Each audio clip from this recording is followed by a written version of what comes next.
Thalassery arch bishop Joseph പാംപ്ലാനിക്കെതിരെ രൂക്ഷ വിമർശനവുമായി CPM സംസ്ഥാന സെക്രട്ടറി MV ഗോവിന്ദൻ. ഗോവിന്ദനെ കടന്നാക്രമിച്ച് തലശ്ശേരി രൂപതയും കത്തോലിക്ക കോൺഗ്രസും രംഗത്തെത്തി. അവസരവാദം ആപ്തവാക്യമായി സ്വീകരിച്ചയാളാണ് MV ഗോവിന്ദൻ എന്ന് തലശ്ശേരി രൂപത പ്രതികരിച്ചു. ഗോവിന്ദൻ സമാന നിലപാട് തുടർന്നാൽ മൂന്നാം പിണറായി ഭരണം വെറും സ്വപ്നമായി അവശേഷിക്കുമെന്ന് കത്തോലിക്ക കോൺഗ്രസ് പറഞ്ഞു. MV ഗോവിന്ദനെ പിന്തുണച്ച് DYFI രംഗത്തെത്തി.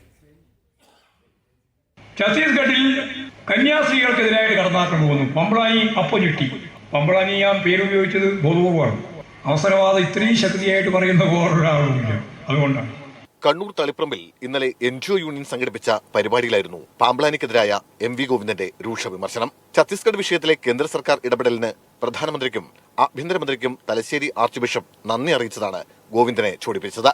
തൊട്ടുപിന്നാലെ ഗോവിന്ദനെതിരെ രൂക്ഷ വിമർശനവുമായി രാത്രി തന്നെ തലശ്ശേരി അതിരൂപതയുടെ വാർത്താക്കുറിപ്പും പുറത്തിറങ്ങി. ഗോവിന്ദന്റേത് തരം താഴ്ന്ന പ്രസ്താവനയൊന്നും സഭാ നേതാക്കൾക്ക് പ്രതികരണം നടത്താൻ AKG സെന്ററിലെ തിട്ടൂരം വേണ്ടെന്നും രൂപത. കന്യാസ്ത്രീ വിഷയത്തിൽ ഇടപെട്ട കേന്ദ്ര സർക്കാരിന് നന്ദി അറിയിച്ചത് നിലപാട് മാറ്റമല്ലെന്നും അവസരവാദം ആപ്തവാക്യമായി സ്വീകരിച്ചയാൾ MV ഗോവിന്ദനെന്നും അതിരൂപത.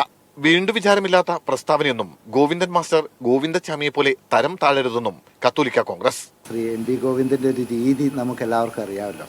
ഗോവിന്ദൻ മാഷ് ഒരാവേശത്തിന് അങ്ങ് പറഞ്ഞു പോയതാണ്. ആവശ്യത്തിനുള്ള വീണ്ടും വിചാരമില്ലാതെ പറയുന്നത് എന്താണെന്ന് ചിന്തിക്കാതെ പറഞ്ഞാണെന്നാണ് ഞാൻ കരുതുന്നത്.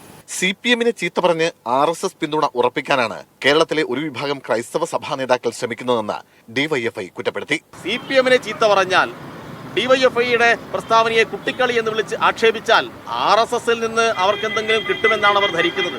എന്നാൽ തദ്ദേശ നിയമസഭാ തെരഞ്ഞെടുപ്പുകൾ അടുത്തിരിക്കെ ക്രൈസ്തവ നേതൃത്വവുമായുള്ള ഈ പരസ്യപ്പോര് തുടരേണ്ടതില്ലെന്നാണ് CPMലെ ഒരു വിഭാഗം നേതാക്കളുടെ നിലപാട്. മീഡിയ 1 കണ്ണൂർ.